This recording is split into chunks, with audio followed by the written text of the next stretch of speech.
And I was like, it lacked. this I mean, is it really was interesting. originally in the Kempo system, but Mr. Parker took it out of the system. He didn't use it. Yeah. So, I mean, we did a meditation type of thing in the beginning of class, but it still wasn't on that level. Mm-hmm. You know, but when I got with both the Shifus, you know, in the 2007, 8, where it was, and, you know, for the next 5 years or so, you know, I'm learning all this stuff from him. Mm-hmm. It's just like, oh my God, you know, this is it. This is really this is what I needed. And it just changes your body from the inside out. You know, Radically. in China, the Qigong exercises, which Mm-hmm. is internal for helping to heal your body, balance the meridian systems according to traditional Chinese medicine, Mm-hmm. the meridian systems, different organs, you know, that type of thing. They will literally prescribe those exercises individually as medicine, besides acupuncture and taking herbs and stuff like that with their patients. Yeah. I found that amazing, but things that I would find that I was weak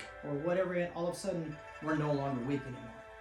You know, and or when I spar with somebody, when I think I would be just not hitting that hard, they're going like, "Hey man, can you lighten up a little bit?" And I didn't even do it hardly. I didn't really touch I didn't you. even hardly hit you, you know. So, Yeah. but that just lets you know how you know when that flow is starting to go on. Uh-huh. This is what I feel is kind of missing today, and I think you do too after learning it from me yourself, how you've seen it change you. Right. It's missing in some of the arts, I've trained and people just don't understand that. a couple years in BJJ, a couple years in Shotokan, a couple years in Goju Ryu, along the way with Kempo as the core,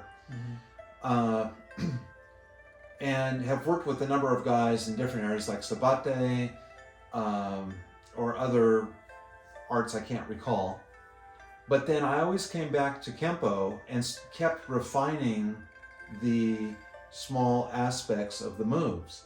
But when I started bringing in the Shaolin breathing and the smoothness of the forms, especially with SL4, but SL4 that's sub-level 4 Kempo, which is a higher level of teaching of Kempo. But that doesn't bring in the smoothness. It was the Shaolin concepts that brought in the flow.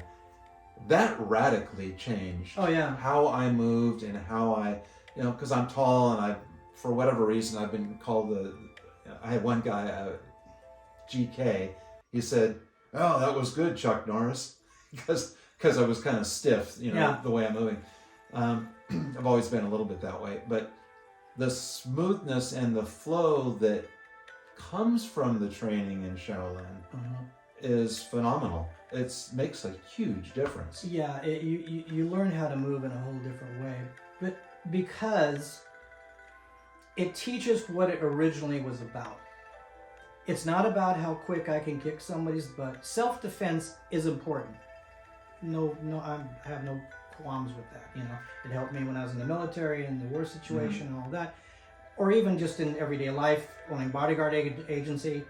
You know, but the point is, it was all about when Bodhidharma started teaching it back in the day.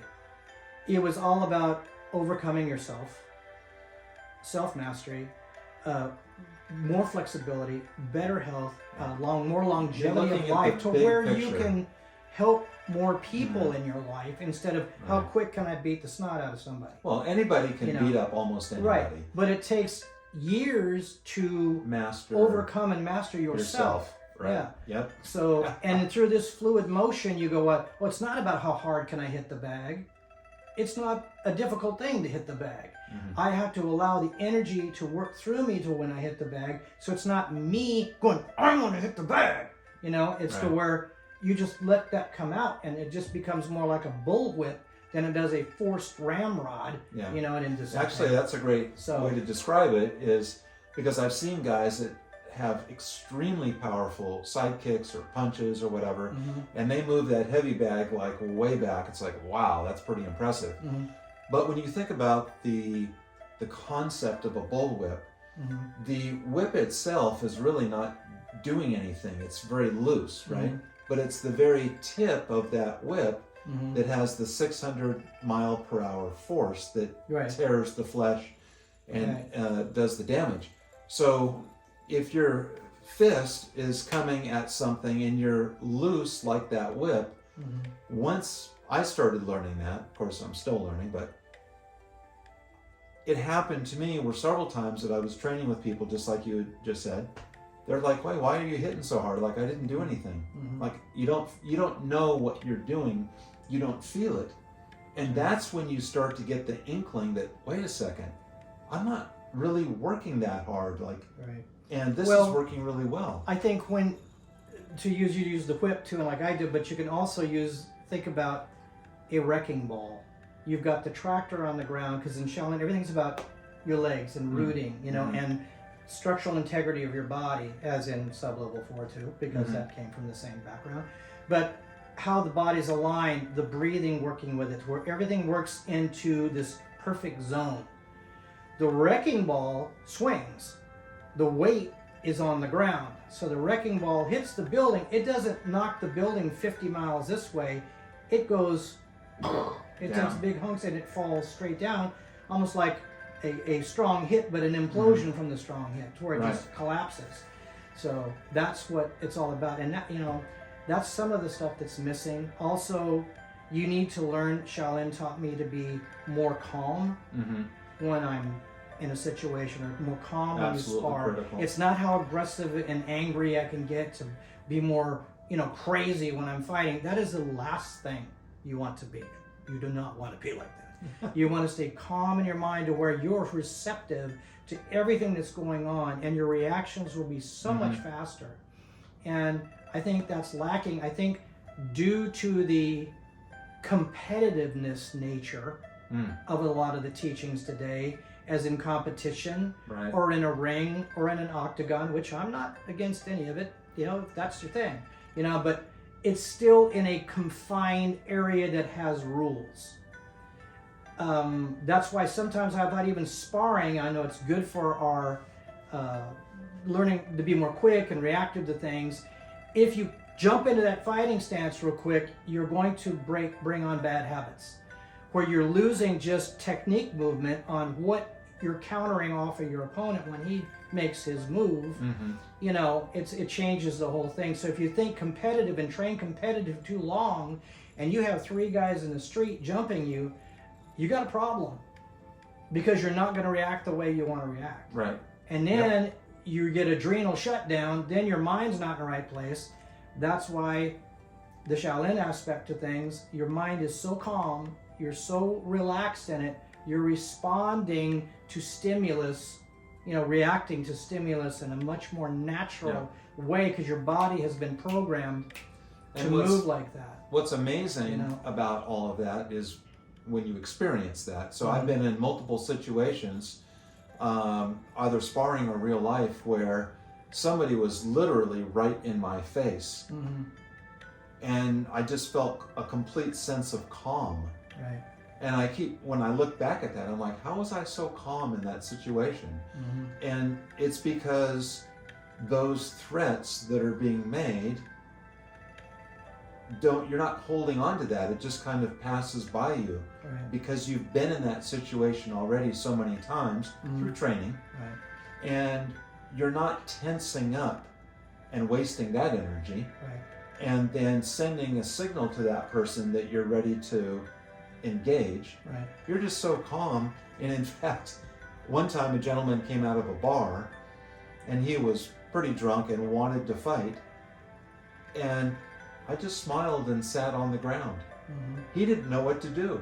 So I said, hey man, it's okay. And he just walked away. Now in that situation... Well, sometimes non-action is even the best. Exactly. Because they don't know what to do. Right. So I could have easily, and I know lots of guys that would have taken that on, but for what? Like, for what? Like, who wins? Really, in a fight, somebody's always going to get hurt. Nobody wins. I mean, you just don't win. There's no winning. So when you look at the bigger, and that's what martial science is to me, it's the bigger picture of what we're all doing here, and that the training is designed for health and longevity of the being, but also, like we mentioned earlier, learning to really understand ourselves and love ourselves enough that we don't need this type of interaction. We train we're human, so we train ourselves on a daily basis to keep fit. to keep fit, to tone. What's the word when you forge metal? What's that word? When you put it to the furnace, to the When fire. well, I think it's forge. Yeah, So forge. to forge our being Mm-hmm. into the best that we can be. Right. Yeah. And then also not just about that's why I love about the not just so much Shaolin but also Wudang training as well. Two different schools of thought, but very similar in a lot of ways. It's not just you go through the facets of learning the spiritual nature of things. They don't matter if you're a Christian or what I happen to be, but But I have studied philosophy and I have a degree in comparative religion too. But the point is, you're learning the martial science. You're also learning about herbs. You're learning how to heal people. You're learning how to do components of Chinese medicine and deep tissue, tuina. A whole other facet. A whole other facet. Yeah. Nobody does this. So, but we always have, and I teach that to my students as well.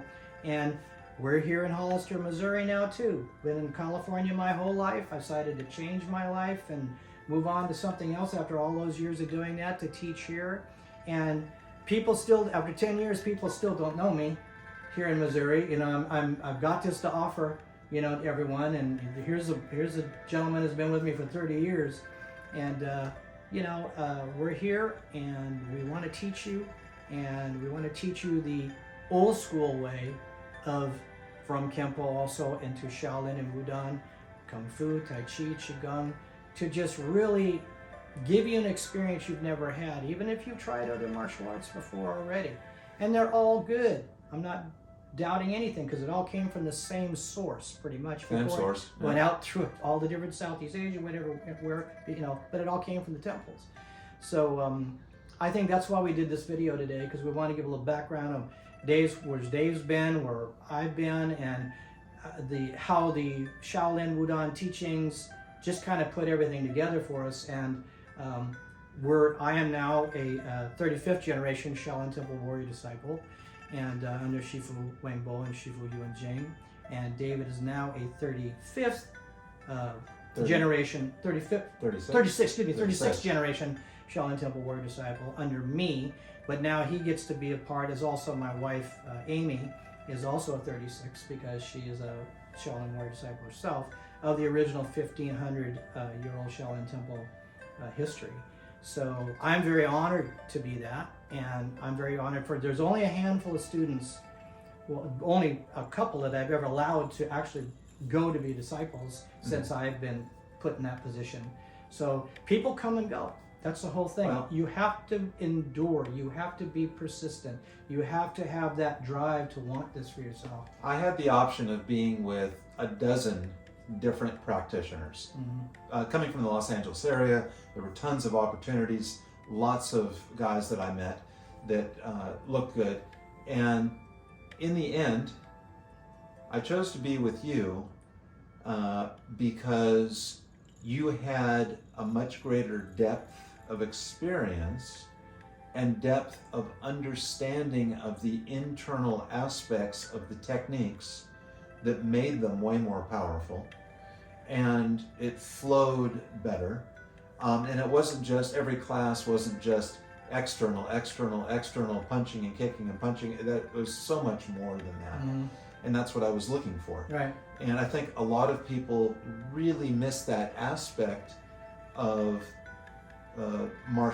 I think of it as not martial arts.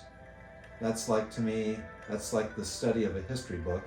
But martial science, where the Shaolin or the Chinese culture goes deep into the internal aspects of the art to bring out the external.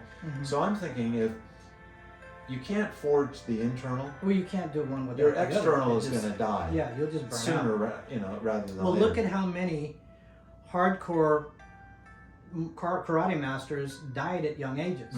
Heart attacks, this or that. Because when you're constantly straining with the external and you're not doing the internal practice to heal and balance, it's too much. Your body can only take it so long. They may not all die, but they're messed up when they get later on. Both you and I know a number of older practitioners who focused on external, like you just said, and they're either passed on or they're waning. Right. Yeah.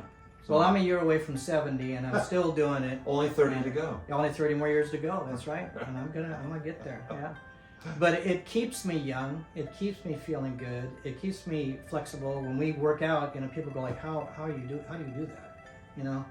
But another thing I think that's really a sad thing is a lot of guys that are really drawn into the more external stuff, and they see Tai Chi and they poo-poo that. Mm-hmm. Like, oh, that's wussy stuff. That's for old seniors to do. Right. Well, if they really looked it up, and saw just how deep it really is and how much there really is into it and how it moves in with the external too and it sells that, it's not all slow.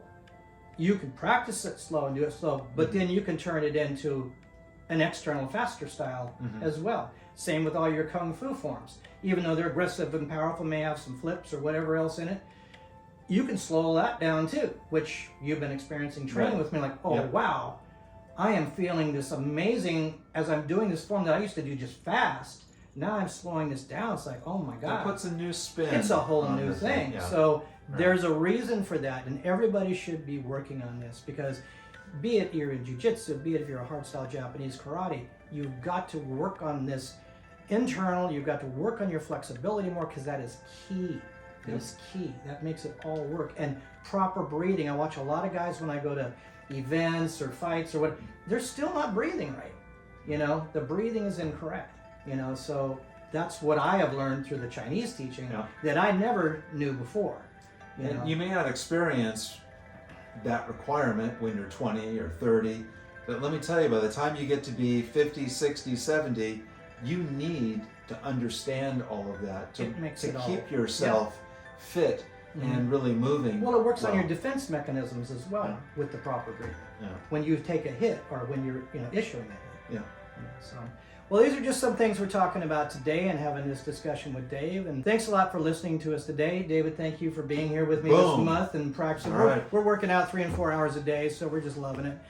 So I'd love to see you all. Look to us at www.shaolinjae.com on our website. Check it out. You can get in touch with us there. You can call.